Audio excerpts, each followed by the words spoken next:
Get $50 instantly when you play your first $5 when you use the promo code. Presented by Prize Picks. Welcome to Light Years. Whew, a big one. We're recording this after the Utah Jazz game. Such a big one. I got both Andy and Tommy. I got the full panel. I'll drop the link. Anyone wants to join later. But look, annoying loss. But this is not what we're here to talk about. Nope. You guys know what we're here to talk about today. You know what we're here to talk about. Ooh, welcome to the Wild Wild West, where the dog don't sleep and the sun don't set. Thank you, Jimmy Butler. Try to put a bounty on my head, and a whole lot of people gonna wind up dead. Anything goes at the end of the road. You guys ready for some country music? I know Tommy's a country guy. Ooh, welcome to the No, do not Actually, put that on. it actually didn't sound that bad. I'm not sure what that was, but I kind of enjoyed that. Was that like auto-tune or something? Jimmy threw that up to let everyone know he's coming to the Warriors. Everyone listening to this knows the Warriors have traded for Jimmy Butler. Just to set the stakes here, the Warriors have traded Andrew Wiggins, Dennis Schroeder, short-lived. I loved, 20-game forever Warrior legend. Kyle Anderson, and a protected first-round pick for Jimmy Butler. They've also signed Jimmy Butler to an extension. So they have Jimmy for the end of this year and 2 more years, which I think is all he wanted. And boys, I got takes, but I'm not going to monologue for much longer. So the floor is yours. What were your thoughts? Yeah, this one had to be done. It had to be done. I don't care. I didn't care who it was. It just happened to be Jimmy Butler. They needed to get someone that one could give some type of help to Steph, whether that be Kevin Durant, which I'm sure we'll get into at some point, that fell apart, or Jimmy Butler, or God forbid, Brandon Ingram, who just got traded. Like, God forbid it had been a Brandon Ingram. I would have been okay with that. But look, like, this is the best version of a player that I think you can get when the options are that limited. Like, there's really nobody better out there. I think people discount how good Jimmy Butler is. I think that should be the overall theme of all of this, because you get a lot of people asking questions like, man, is it worth it?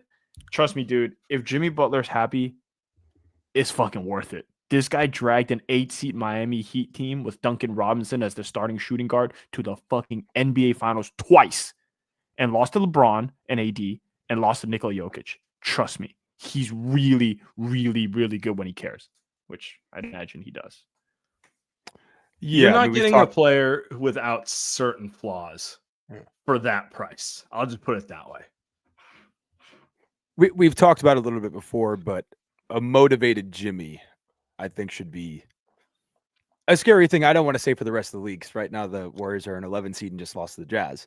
But at the same time, Jimmy is a legitimate top 20 player when he's right. And if he's right health-wise and he's right mentally, he is that good. Like Andy just alluded to, he led a very, very, very average Heat roster to the finals twice. And yeah, it's the East. I understand that. But I mean, if we really want to project forward, Jimmy's kind of Boston's like kryptonite in a way, and that's getting way, way over our skis and getting way ahead of ourselves. But yeah, Jimmy's outstanding. I've been a huge fan of him forever. I'm a full believer in playoff Jimmy. It's a thing. He's one of the few guys in the league where the playoffs come and his level goes up. That's really hard to do because the competition gets tougher. But I mean, essentially what it is it's Wiggins and a first-round pick for Jimmy. And I think at that price, you're stupid not to do it, because everybody else that went out in the trade they were either not playing or they weren't contributing in an impactful way. You can make a case he's been a top 5 player in the last 5 years in the playoffs. Like, it's very, and that's probably being aggressive on my end, but like, who's been better in the playoffs the last 5 years than Jimmy? Sure. Giannis, Jokic, Steph and LeBron. And then he's as good as anyone in those moments. I would say at worst, top 10 player in the playoffs the last half decade. Paul George is lauded as a better player than him, or like he's universally regarded as a better player. What has Paul George proven? What what memorable performance have you seen from a guy like Paul George compared to Jimmy Butler, especially as an alpha on a team? And that's kind of the more interesting part, because I can point out to Chris Middleton, who put together a phenomenal 2021 playoff run, and he might be, he got moved. He might be physically washed. Or like Andrew Wiggins, who they traded. Amazing 2022 playoffs. Deserves all the credit he gets. They were secondary players who showed up when their number was called upon. They were not the man the way this guy was. And I do think there's a difference when you're talking about that. So, yes, he is 35. Yes, he rubs people the wrong way. He's not the easiest guy to get along with. And he's worn out his welcome in multiple stops. But at the same time, the players who have done what he's done in the playoffs the last 5 years, like, it is an incredibly short list. Like Shai Gilgeous-Alexander, I haven't seen it.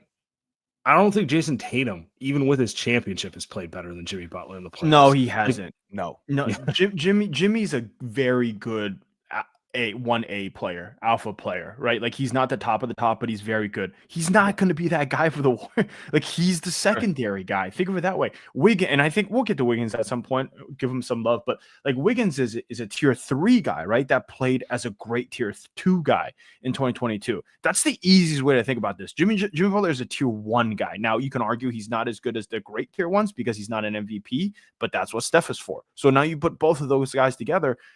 Like, for example, they lost tonight, but it's like if Jimmy Butler was like, they lost tonight and they should have won regardless. But I think it's an easy way to just think about it. It's like, hey, man, they had all these stupid turnovers at the end of the game. Guess what? Steph, Jimmy Butler, pick and roll, give Jimmy Butler the ball, Toffee from the basket. It's a mid-range make. Like it's just that simple instead of what the fuck, whatever we've been watching for the last 2.5 years. Like, just think of it as that.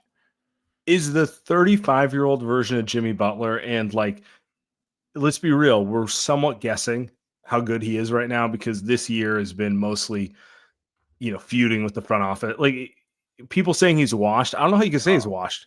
You haven't actually like watched him play to say he's washed. If anything, it's just kind of like it's a question of what he looks like. But if I'm assuming he's still able to play like he played last year. Is he the best shot creator they've put around Steph Curry outside of Kevin Durant? Yes. Like just ability to create off the bounce, do something. Like Klay's a Hall of Famer, different game, We can go down but like in terms of Steph's jammed, ball to your hands, can you do something with it? Have they had a guy other than Kevin Durant who's anywhere near as good as this version of Jimmy? I mean, if you want to argue 2022 Jordan Poole, that's he's a way different type of shot creator. Yeah, and the consistency wasn't there, obviously. I don't even think it's outside of KD, obviously, who's an entirely different tier, one of the greatest players of all time. There hasn't been anybody close to Jimmy, in my opinion, if we're getting the right version of Jimmy. Jimmy's played 25 of 48 possible games this year for the Heat. So you're probably getting a very rested version of Jimmy at that. Yeah, he's played half their games. So you're getting a very rested version of him, shouldn't have really any injuries to worry about, and you're going to get an incredibly motivated version of him. And look, this can all flame out down the road, but to start here, you're getting the best version of Jimmy Butler, whatever that looks like, once he gets his game conditioning there. Yeah, I agree. Because even if it does go to crap, like Sam, I think you mentioned it earlier, it is 2 years after this year. That's it. Steph's contract ends 2 years after this year. That's it, man. Like, we're not talking. I was watching the NBC pregame after, and they're like, this means that Kuminga's the face of the franchise after. I'm like, I don't give a fuck. I genuinely do not care what happens after that.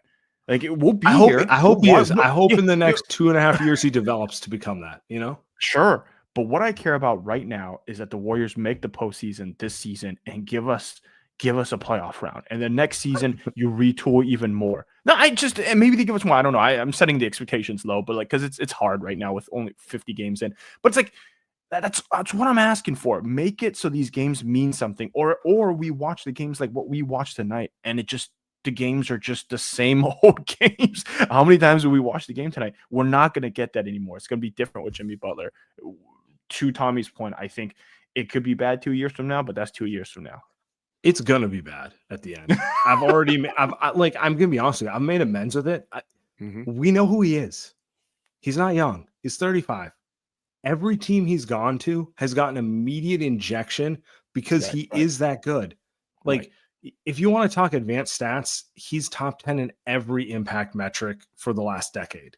It's, I get it. He usually averages around 20 points, 5 assists, 6 rebounds, good numbers, not really like popping off the page numbers. But if you watch him, he just makes every big play when it matters. If you need him to go ISO mode to score, he can do it. If you need him to lock up the other team's best player, he can do. He tends to just make winning plays. And then on the flip side, he loves to let everyone know he does that and gets mad when he doesn't get praised for it. So, there's a little Draymond there. But I mean, that's how it goes with guys who are that good. They're not usually like Steph. They're not usually as easy to deal with Steph. And so I'm totally comfortable with it because my perspective has been this is a dead end ship straight to another 500 season, no upside. I know most of you guys love Wiggins. He's been phenomenal in his role. He's not going to turn into a first option. Pods look really good tonight, by the way. But like, he's not going to turn up. You know what I'm saying? Like, you need someone who has that ability to do it. And it doesn't mean he will. It might flame out. You guys might rub this in my face for years after this. But they just needed to take that gamble. Sort of just like, obviously like, okay, we'll get Giannis where it's not a gamble. We know it's just going to happen. I mean, we're talking about a guy. It's not really even a gamble. Like, yeah. Go. No, we're talking about a guy who stared Giannis in the face in a playoff series and took him down as the 8 seed. And within that playoff series, scored 50 points in a game against Giannis. The Warriors did not have any guy on the roster outside of Steph who could do that in a playoff game. Right? Like, that's what, and look, that's 2 years ago now. I know that's the argument. Now he's washed. He's not the same player. You can say all of that, but nobody really knows. And Sam, as you alluded to, even in a down year where he hasn't been trying this year, he's still like top 20 in all impact metrics. The impact is still there. And that's without him even really trying or caring about this season. So look, I love Wiggins for what he did for the Warriors. I mean, in my book, he's stamped forever. That 2022 title is one of the best championships of the century in the NBA. He was incredible in that playoff run. And he's had some great moments outside of that as well. But the cost of this was Wiggins and a first-round pick, essentially, because everything else they gave up in the trade, protected. Exactly, top 10 protected.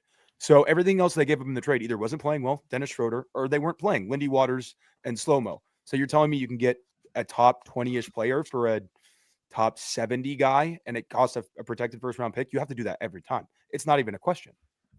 And I feel like we're doing this because we're kind of speaking about, we're kind of trying to sell the benefits of this because of the fact that people are kind of asking like, yo, is this a good move? The alternative is we continue to watch the team play like they did today. No matter what happens, the team was 500 this year. It was 500 last year. It was 500 the year before. What do we possibly think would have happened for this team to make a leap to go from a 500 team to a team that was suddenly going to be in a playoff run? It just, I got my as is. Hey, Kuminga coming back from injuries, like a trade, buddy.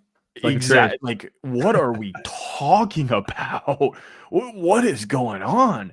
And this was, to me, it was just an absolute no-brainer move. Absolute no-brainer move for a guy that, if you can even get, so if they had given him a 4-year extension for some reason, like you mentioned Paul George got that ridiculous 4-year max contract extension. If that happened, then I'd be like, oh, that's kind of crazy. Like, I don't really know what's going on, but it's 2 years. It's 2 years and the books are free. Joe Labe, you could do whatever you want. You can draft whoever you want. It doesn't matter. But right now, I just watched Steph get triple teamed and shoot 31 shots a game just to get us 30 points.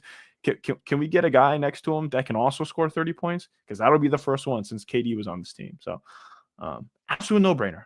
Absolute no-brainer. You know what the other part that's interesting to me? I got a question. Do you think this trade happens if Luka doesn't go to the Lakers? Do you think this trade happens if – because that was a shocking trade. Do you think it happens if that trade doesn't go down? I don't think so. I mean – I think we saw how things kind of unfolded over the last couple of days, if you're just online at all and you kind of listen to the chatter surrounding the Warriors, it's like, oh, this is what they do. They strike out on everybody. They had interest in, they're talking to, they're thinking about, they're offered, like, and it's just after essentially 3 years of the same thing, striking out on Siakam, on Lowry, on PG, on Levine, now on KD again. They were kind of backed into a corner, not only from a roster standpoint, but like from a PR standpoint. Like they were just looking, I mean, for lack of a better term, they're looking flaccid. Like they were just looking lifeless. You know, you know what I mean? Like they just looked lifeless as an organization. And especially in the wake of KD saying, yeah, I don't want to go back there. Yeah. Then you're going to kind of get stamped with that. You know what? Stars don't want to play in Golden State. And if you want to shift that paradigm, you got to take the chance on bringing a guy in like Jimmy and hoping it goes well. And you kind of shift the greater mentality of the NBA again. Oh, I like that.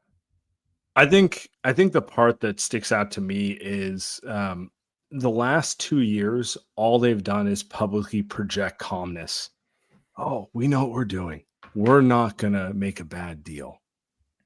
We like what we have. We're the Warriors. We want all this. And like, I get it. You shouldn't be out there projecting like desperation in general. But after that move over the weekend, I saw the Warriors move with more urgency than I've seen in, I don't know, 3 years, 5 years. Doesn't matter. They moved with the urgency I kind of was hoping they'd move with last year, to be honest with you, like that sort of thing. And part of me does feel like it was Joe being pissed off about the Luka thing. Like, and I'm not saying the Warriors could have got Luka, but just the sheer fact that happened without him even knowing made them a little more like, what are we fucking doing? We're on like a ride to get to the 10 seed for the third fucking year in a row. We're not bad. We're not good. We're just doing nothing.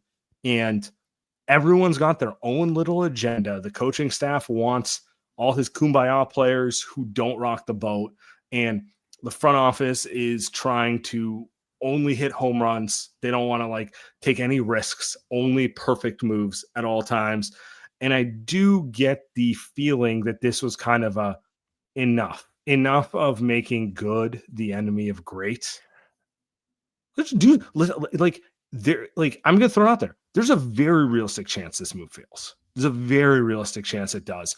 I don't want people to think I'm not aware of that. I'm just a Jimmy guy, so I'm rooting for it to work. But like, this is not like an Sam. What is fail? Acquiring?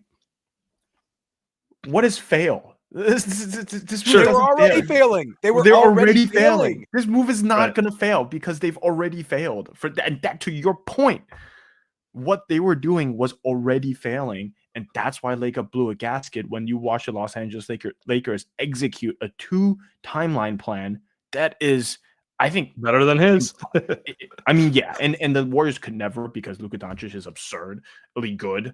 It's just kind of a bullshit trade, but it's like they just executed where it's LeBron's going to play 2-3 years with the Lakers, and then Doncic is going to play 10, and they're going to win like 3 titles because they have 2 of the best players going to be of all time, and the Warriors are here pussyfooting around because they don't want to fucking trade guys off a 500 team. And so I agree with you. Joe Lacob sat there Saturday night, Sunday, and was like, what is going on? Now, I don't think it moved him to trade the like he's never going to trade Kuminga or Potts, I don't think, ever. And again, they only traded 1 first-round pick protected in this trade. Bro, they didn't even it's going to be like the 15th pick in the draft this year. Which is like, it could be good, but it's like, regardless, that's nothing. Could be the next That's nothing. And they still have more. I think they still have more to go tomorrow. I don't know if they'll trade it again, but they'll make more trades. And I just don't know what failure means, man. Like, they were already failing so hard that I think you have to go try something. If you don't go try something, I guess you can't fail. But to me, the team that we've watched the last 2.5 seasons, it's a fucking failure, an absolute failure of a team. They're going nowhere. They were going nowhere. Now they're shaking it up. They may end up going nowhere, but yeah, at least mix it up a little bit. And I do want to say this one more time, because we get the question of like, what does Jimmy bring that they don't have? and I have two things to point out. I don't think he brings better defense than what they already have. I think he brings good defense, of course, but he brings playmaking with size, which is something they absolutely do not have. They don't have someone 6'7" who can get their own shot, who can create for others. Draymond can create for others, but he's not getting his own shot. Jimmy lives in the mid range. He can get to the rim. He gets a ton of free throws. Just literally everything the opposite of what you associate with Warrior players. The second thing is just like top 1% dog. And I think that matters. Draymond level on that front. And they have a bunch of good guys, but they have a bunch of followers. Like Steph's a leader, Draymond's a leader. Everyone else on that team's a follower. Everyone else on the team's like, I'm going to show up to work and try hard, and I'm happy to be in the NBA. Jimmy is a leader. He is a guy who makes shit uncomfortable, and he is a guy who can win games when they get ugly multiple ways, whether it's with his playmaking, whether it's with his defense, whether it's with his shooting in different ways. And they miss a guy who's like that versatile and kind of that demonstrative of personality. I do think part of this was, and Steve probably didn't like it, but I think part of this is like all that kumbaya shit is cool if you're winning. But if it's kumbaya, we feel great and we're going to win 41 games, who cares? You're introducing a guy who gives you a bunch of upside, but also is a little more uncomfortable. So I'm excited. I'm excited about it because it's just, to Andy's point, it's 150 to 200 games of the same product. I'm ready for some tension. I'm ready for someone who can do something with the ball that we haven't seen anyone other than Steph do, and they're not the same player, but like I'm ready for kind of the uncomfortableness. Like these are all good things because you cannot tell me with a straight face you are enjoying what you're watching. You cannot tell me like everyone here's complaining that they've hated the Warriors product, but also they're like, I don't want to trade these guys. Sorry, it's like I get it. I don't want to trade any of them like in like the abstract, like. They all are good guys who contribute a role, but also the fucking team sucks and it's unwatchable. What are you talking about? In terms of just, for some people who maybe haven't watched him a ton, in terms of skill set, he's like a souped up version of like the peak version of Andre Iguodala. And I'm talking like Sixers level, right? A kind of a do it all wing, super long, athletic, not as athletic as peak Andre, but can really pass, is going to make the right cuts, is going to rebound, is going to defend.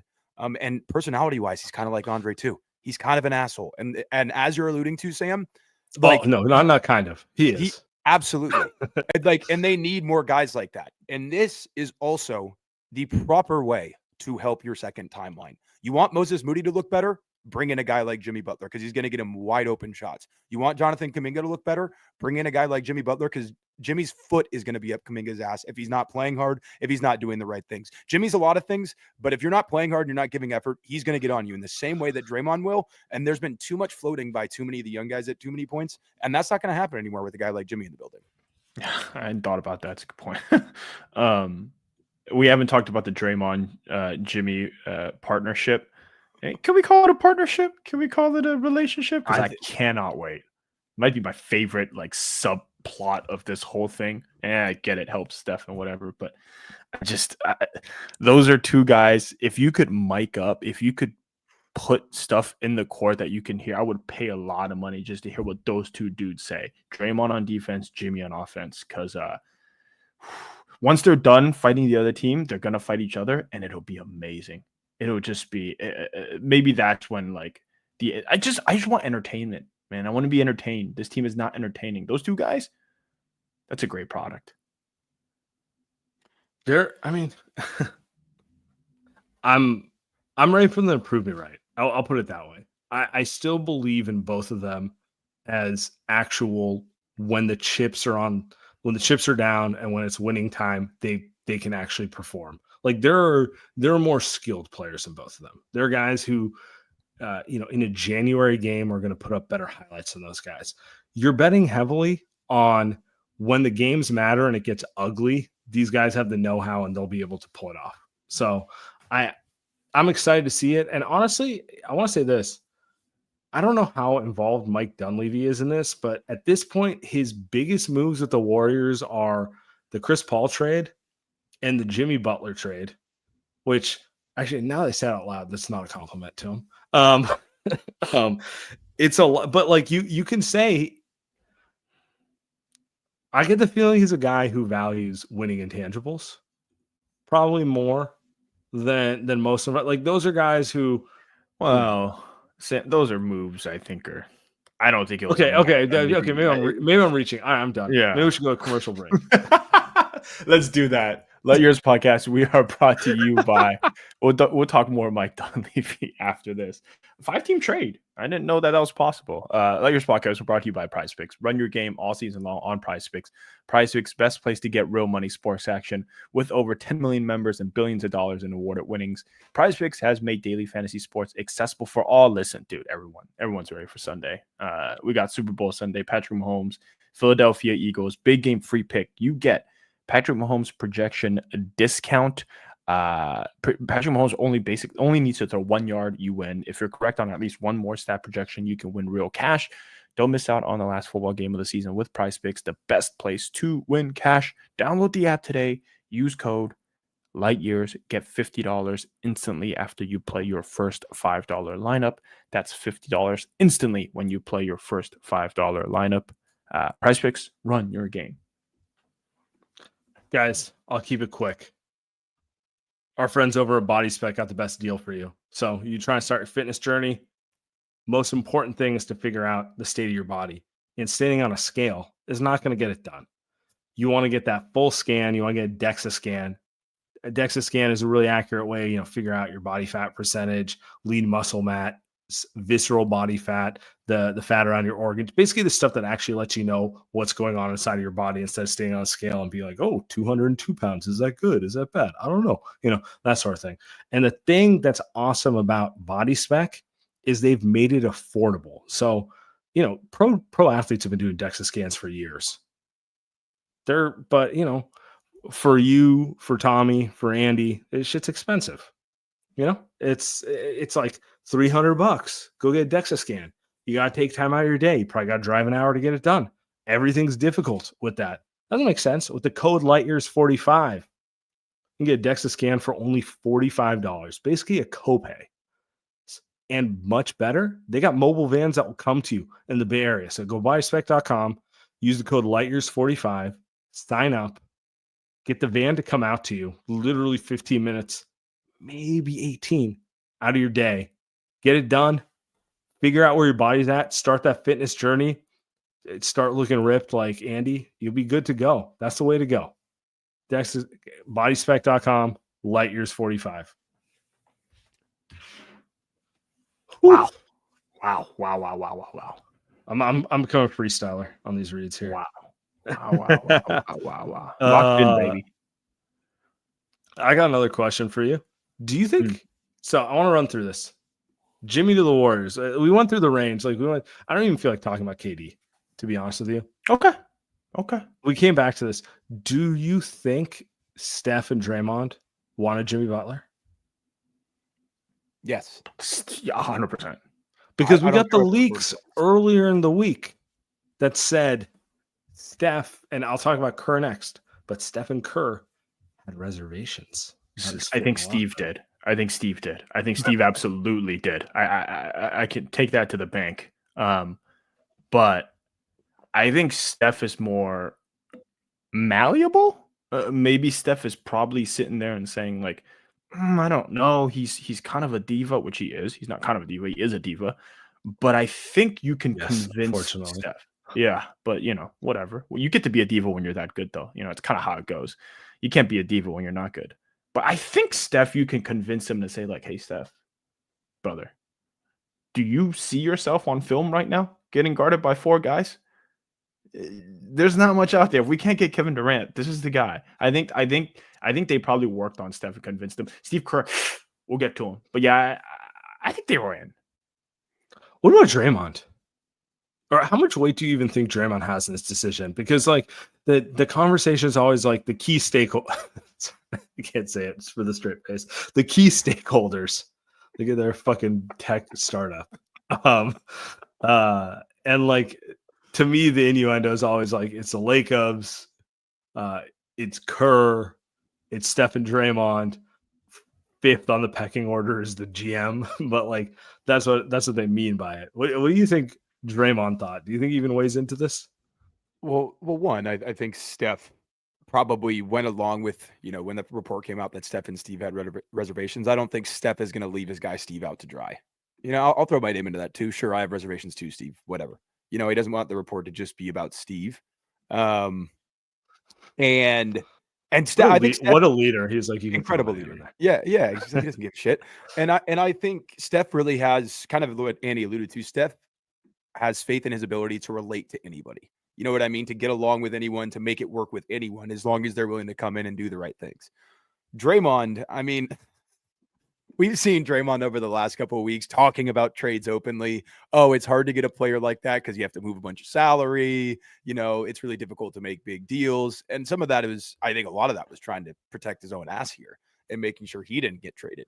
So I think his name was being floated out there a little bit. We know it was, ESPN was reporting that everybody besides Steph is on the table. And realistically, they probably weren't going to move Draymond, but I think there were some discussions to be had about it. I think Draymond will embrace Jimmy now that he's here, because Jimmy has the same mentality as him at the end of the day. They both just want to win at any cost. And that's who guys like Steph and Dre and Steve appreciate. And that's why I think it will work. I agree. What about Steve? I don't think Steve I don't think Steve wanted it. Oh, I agree. Okay. I agree with you. I don't think so. I think, yeah. I was looking at our guy Ohm's timeline here. I'm going to share it right now. Pre-game, Steve Kerr reiterates he doesn't see the Warriors doing anything crazy or rash or give up the farm. Reiterates they're aligned. Then the locker room gets closed. Then Steve Kerr walks out with his head down. I don't think he wanted this trade to happen. I'm going to be honest with you. Nope. Absolutely. And I think we have to get over it, honestly. I think I really keep going back to my point, which is we tried to do everything your way. And everyone's nice. Everyone responds when Raymond Ritter texts them. Everyone's team polite, but we're not winning. So it's time to introduce a little chaos to the equation. See what happens here. That's what I think happens. I don't think he's surprised. I just think it's always kind of jarring when these things happen. It's you take the human element out of it. You're like, your trade's going down. But it's he's actually sitting there and he's like, all right, Dennis, I need you to, push him to his weak side the whole time. And he's like, actually, Dennis, I need you to talk to PR and figure out your flight out of town. Although actually in his case, he can stay in town. But you know what I'm saying? I get the human element of it a little bit, but I don't know.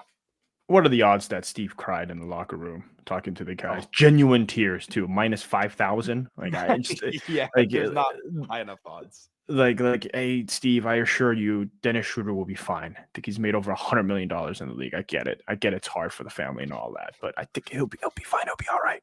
But I think from not just that though, I understand the role player shipping them out part is hard, especially for someone like Steve Kerr. But I do think the fit perspective is actually what I think the issue is here. So everybody that has question marks around Jimmy Butler's fit. Dude, I was watching NBC before the show, and they were Chris Mullin and Fess Ezeli were kind of questioning the fit, and I'm kind of sitting here and I'm just like, what are you guys yapping about? And that comes, I think, directly from Steve Kerr. They're talking about this offense, they've got to play this style, and got to play that style. Buddy, your offense sucks. You guys are not good on offense. You guys aren't good at anything. So you guys got to change something up. To your point, you got to change something up. What the fuck are you guys good at? We can't break the system. We're 27th in the league in offense. But without it, we're 28th, What are you what are we talking about?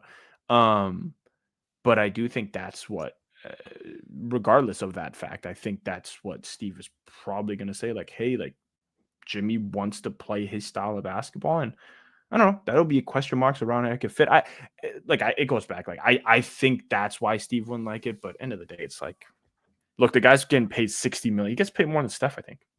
Getting paid $60 million per year for the next 2 seasons, man. Y'all got to make it work. Steve. Like this isn't like, oh, you can sit Kuminga because he doesn't know how to play your offense, or you can sit, you know what I mean, like someone like a role player because he doesn't get it. It's like, no, you can't sit Jimmy Butler. He's playing 35 minutes.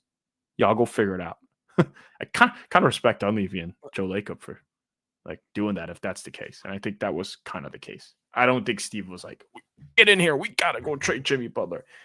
You know what I think too? On top of that, I think Steve was probably sitting there and saying, hey, y'all better not trade Looney tomorrow. Y'all better not trade Looney and GB2 tomorrow. You know what I'm saying? I'm not going to play Vucevic. I'm not closing with him. Don't you dare. I bet he's doing that right now. Yeah. But, is Jimmy going to hold the ball more than guys that we're used to at this point? Yeah, he is. But you know what he can also go do? Go get a fucking bucket. In a tight game at the end of a game against a good defense, Jimmy can go do that. And I also think there's a real kind of like misjudging of what Jimmy's skill set is. Yeah, he holds the ball sometimes and he wants to isolate. You need those type of buckets in playoffs and in big games. But he also played for the Miami Heat the last 5 years, who run a system that's the most similar to the Warriors in the entire NBA. It's based on passing and cutting and movement and screening. Jimmy plays a lot of like small ball 4, where he's a DHO guy. He screens, he rolls to the rim, he cuts from the backside, he gets layups. Like there's more similarities here than I think people are like willing to recognize.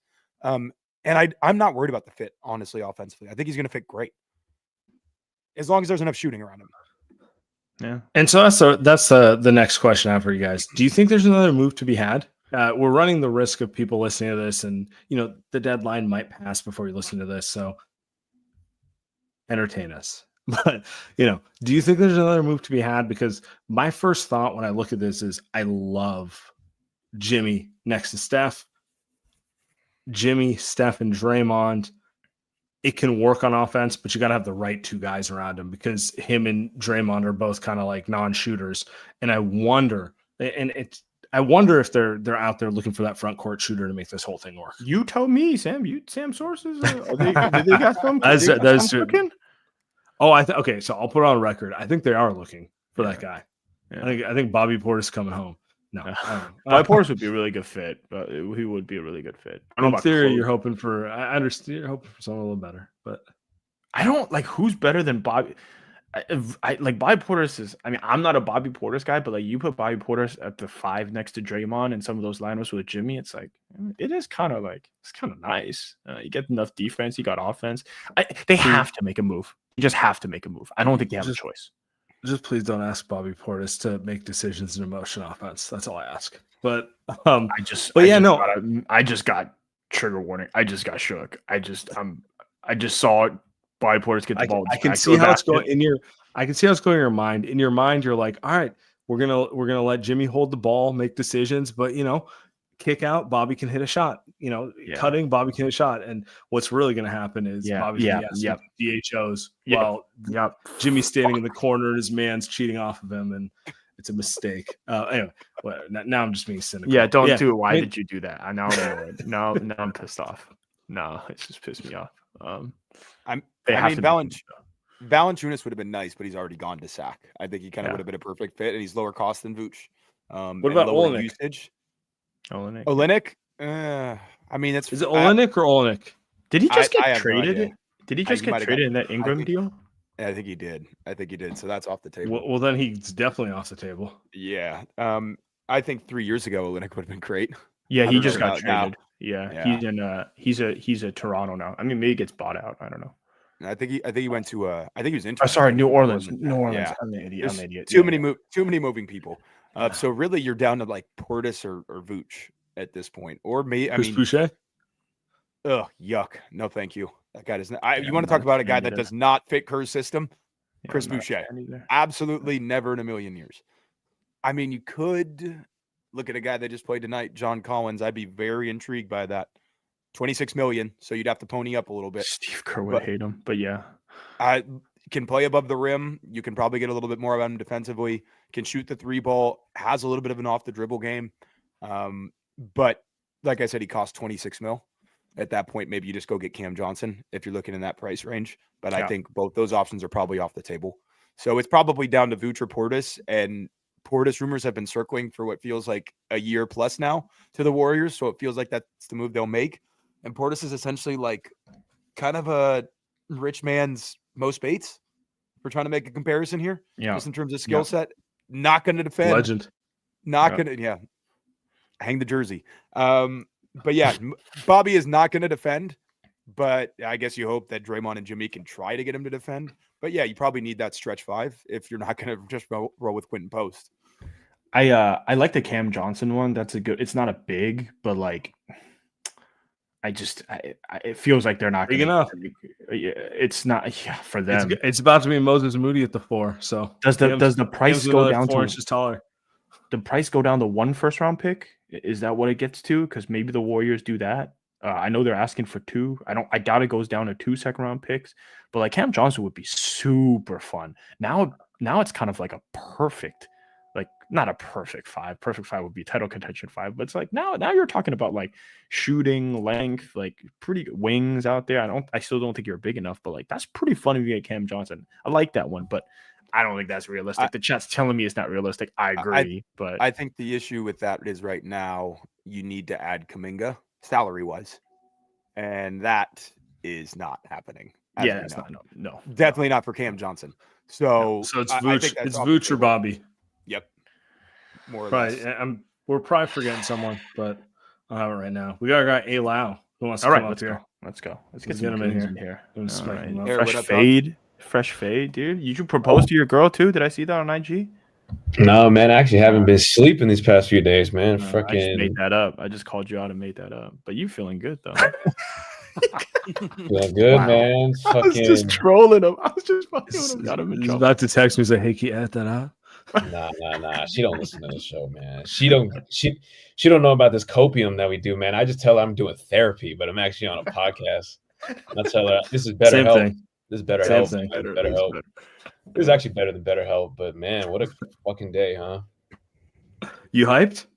Are you in on the gym? Where are you on the Jimmy bandwagon? You know, it's kind of like I really enjoyed the chase. I feel like this past 2 day NBA journalism was amazing because it never skews our way. It's always like pro Laker, like it's like the big market teams, and then we kicked up all this hysteria. And then when I saw Mike Dunleavy in Group A boarding group like number 2 on Southwest on the phone call, that's when I thought he was cooking, bro. But I don't know. I was really all in on KD, man. I think Jimmy Butler would be cool, but I'll take it, man. Unwatchable. Yeah. Like I'll tell you the truth. I didn't even finish the game tonight. I already knew they're gonna blow it. I knew it. Smart. Well, didn't you feel the same way I do? Which is like they pulled the trade off pregame. You know they're going to be shorthanded. No, this is. I don't even know if they're going to win it if they're not shorthanded with the previous roster. So it's just like, but I don't care. All I'm thinking about is what does this team look like when when Jimmy comes here? When Jimmy comes and starts blasting country music in Chase Center, what does that look like? I have 2 thoughts. I think one is, man, I'm gonna miss Wiggins because I feel like even though he was like work from home on like a hybrid schedule, I feel like when he showed up to the office, he was pretty solid. He shows up for the big meetings, closer.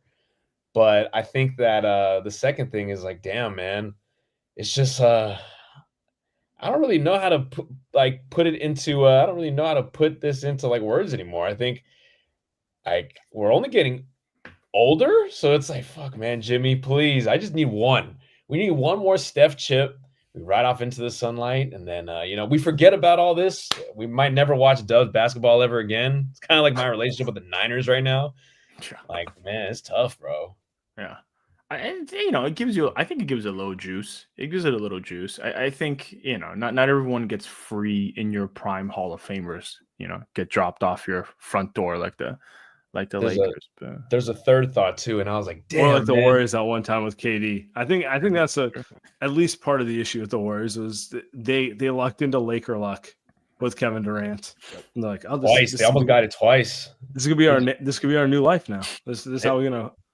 They were just too thirsty. They're like, I saw all the memes of like, yo, the Warriors are the guy on the dance floor at 2 a.m. with the lights on. It's like, oh man, we can. And like, if you think about it, I could see every person in the lower bowl of Chase Center kind of doing that. Yeah. Not smooth. Like, it's just like it's like duh. This is Patagonia vest going up. Can I buy you a drink? It's like no, you're creepy. I don't care how much money you have. Yeah, it's like why are you behind me, dude? Why are you hella close? Breath smells like cigarettes. Like what the fuck is going on, dude? I saw a funny tweet that says that like we weren't even the guys on the dance floor. We were the guys next to the dirty dog lady outside. And I was like, dang. Just don't sleep on the dirty dogs. Don't sleep on the dirty dogs. Dirty dogs are fire. On the dirty dogs, but that's just where we were in the. I was no way around it. Before this, we were in the chair. We were just the chair. Oh, dude, the chair. Hey, the chair is crazy. Honestly, I found that meme a couple weeks ago, and the hotel cuck chair is the craziest meme I've ever seen. I've ever thought of. It's insane. Hey, I think I'm gonna change my like Zoom background pic to be that. I'm gonna put the cuck chair there, man. The Warriors were this close. If not for Joe Lacob. And here's the thing. Actually, maybe we're giving Joe all the credit. He's like, I will not sit in that chair. Kirk, that's you. That's what you do. I'm not sitting in it. Oh God. I mean, because listen, like $120 million for 2 years of Jimmy Butler. Like, who's willing to put? The reason why they gave up so little because they were the only team that's willing to pay that. That's an insane amount of money. I know, we talked great about Jimmy, but it's like Joe's probably one of the only owners in the league that's willing to pay that. He said, "No cuck chair for me, dude. I'm good. I'm going home with a chick tonight somehow, some way." It don't matter, bro. It don't matter. Shout out to Joe, bro. Shout out to Joe. Joe's paying for it for sure, if you know what I mean. He's paying for it for sure. Yeah, all right. Joe paying for this one. He's coming home with you for sure. My God. Oh my God. Oh, man. I might have to edit this out now. What do we got? What are you pulling Let's go right here. Hey man, shout out Jesse. You gotta close the blinds though. You gotta you can't be people watching. Like it's just, It depends on what you're into. Hey, hey, can you make one with Nico Harrison back there too? I had one earlier though. That's good stuff, man. Wow. I mean, we're like 4 days removed from that, but I really do think like everything in the NBA is downstream of just that move. I really think that is what motivated Joe. I think we're sitting here tomorrow and listening to Mike saying trades are hard. if that doesn't go down, that's what I truly believe. And in my heart of hearts, I think that's we're gonna hear trades are hard. Instead, Joe's like, I'm gonna go to the ATM right now. I don't care how hard. I'm gonna go Cash to only. Jimmy wanted that up front, actually. Jimmy wanted that up front before he touches the floor. Wow. Hey, you guys are Jimmy, bad. shout out to Jimmy too. Got everything he wanted. I mean, Jesus, man. He knows his worth, dude. He's getting everything that he wants, bro. You guys ever watch Wolf of Wall Street? Where of course, too many times. When they're talking about there's like the blue chips, Jimmy's definitely blue chip, man. Yeah. Not a penny stock. Not the pennies, I need the blue chip. Oh my God. You guys are sick guys, man. You started that. You guys are sick. That was You you. brought up the That chair. was That's a good one. you. I don't even know where we go from this. I don't either, man. So, what kind of defense you guys think they're gonna play? Are they gonna switch? I have a feeling that I don't know what it is, right? But Andy, you play in a men's league, right? And it's just the biggest disrespect when all right, we're just all a bunch of early 30, mid 30 guys. Some guys on our team are late 30s, but nobody wants to play zone because they still have so much pride. Hey, I never play zone. I never, ever. You guys have this pride, but it's if we have a shut down zone, it could work. And I think the Warriors need to do that. Can't do it. Yeah, the Warriors need to figure out how to play anything. They need fucking something. It doesn't matter. I don't care what they do. They should have no pride because they play defense with no pride half the time anyway. So they need to figure something out. But Jimmy's got pride though. Does Jimmy even shoot close to 40% from three? No. Does he even Dude, shoot 43s a season? That is a lot of money for like a Kobe Bryant type of era player, you know? Jimmy's funny because like in the playoffs, he'll like start banging off like jumper threes where he's jumping like 3 feet in the air and they'll go in and they're automatic. But you're not seeing that shit in the regular season. But you know, he's played, like Tommy said earlier, he played 25 games this season. Right now, it's the playoff starts right now for Jimmy. Right now. Oh yeah, come on, let's go. Yeah. It's crazy because It's a lot of betting on the intangibles when it matters. And you know, I'm okay with it because the tangibles I'm seeing fucking suck. So Yeah, I tell you that. Yeah. You know what hella pisses me off? It's basically I don't know who is like proxying these things, but they're like stealing these notes from light years, man. Like all them Sacramento Kings fans. Like why did they get Levine and Valanciunas? Like that was supposed to be our guys, man. They pulled the moves that we're supposed to do, man. Is someone mulling this? Well, Crazy. yeah, Vivek put like him in the chair. Vivek got a burner account here. He for sure, man. I'm He's going for it. Hey, I'm gonna live on my take. I'd rather have Jimmy with all of his diva tendencies, with being 35 years old, than Levine. Levine is super talented. I'm not out here pretending he's not like just like one of the more effortless scorers in the NBA. But like, motherfucker, 40% from three every year, 50% from the field, and 38 and 44 is your team's record. Like, I don't think he gives a fuck about winning. I don't. I'm gonna go with the guy who might put you in a cuck chair, but you know. Oh my god. Well, I think this goes back to our guy Joe though. Like he's going for it all. Like he's going for the baddest in the room, right? Like he's not settling. Like he's not settling for the six, and that's what happened. Like actually, the baddest in the room was KD. Actually, so Jimmy is like Jamie is like the one next to the baddest, right? But it's like her friend, right? Her cousin, right? So, but it's like, but he wasn't gonna go for the mid tier. Right, like that's just how Joe is. Whereas the Kings never had a chance with KD or Jimmy, probably when they want to pay her for whatever reason. Where I don't know, because like I disagree with Sam. Like I would have rather had Levine and then you keep Wiggs, right? But it's just like that's just not how the Warriors have ever operated in the Joe Lacob era. So it's like you knew they were going to go to KD. I guess the question is like, why did they go for KD all this time, and then like.